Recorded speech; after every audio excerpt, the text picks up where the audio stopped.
उन्हाळ्यामध्ये जेवणाची लज्जत वाढवण्यासाठी आज आपण कैरीची चटपटीत चटकदार अशी चटणी बनवणार आहोत। तर उन्हाळ्यामध्ये जर जेवण जात नसेल वगैरे तर त्यासाठी तोंडी लावण्यासाठी आपण काही ना काही वेगवेगळे प्रकार सतत बनवतच असतो।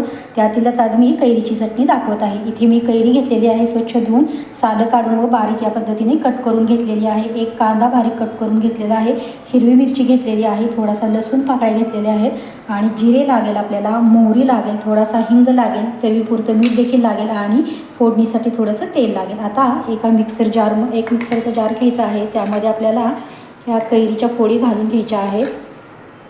मिरच्या तुम्ही तुमच्या आवडीनुसार कमी अधिक करू शकता आणि हे लसूण वगैरे हे सर्व साहित्य आपण आता यामध्ये घालून घेऊयात।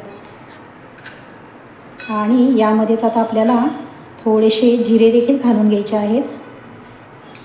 जिरे अगदी थोडेसे आपण यामध्ये सुरुवातीला घालून घेऊयात। एक छोटा चमचाभर जिरे घेतलेले आहेत। आंबटच आहे तर त्यासाठी इथे मी थोडासा गूळ देखील घालणार आहे। गूळ घालणं ऑप्शनल आहे, तुम्हाला हवं असेल तर घाला, नाही तर नाही घातलं तरी देखील चालेल, पण आंबट कैरी आहे त्यामुळे मी गूळ घालत आहे। आता चवीपुरतं आपल्याला मीठ देखील यामध्ये घालून घ्यायचं आहे। आता आपण हे मिक्सरवरती छान असं फिरवून घेऊयात। पहा, इथे आपली कैरीची चटणी छान अशी वाटून आणि बनवून तयार झालेली आहे। आता आपण एका भांड्यामध्ये काढून घेऊयात। इथे कैरीची चटणी काढून झालेली आहे। आता आपण तडका पॅन घेतलेला आहे, त्यामध्ये थोडंसं तेल घालून घ्यायचं आहे, मोहरी घालून घ्यायची आहे, कढीपत्ता थोडासा घेतलेला आहे तो घालून घेऊयात आणि थोडासा हिंग देखील आपण यामध्ये घालून घ्यायचा आहे। आणि ही छान अशी आपली चुरचुरीत फोडणी आपण आता या चटणीवरती घालून घेऊयात।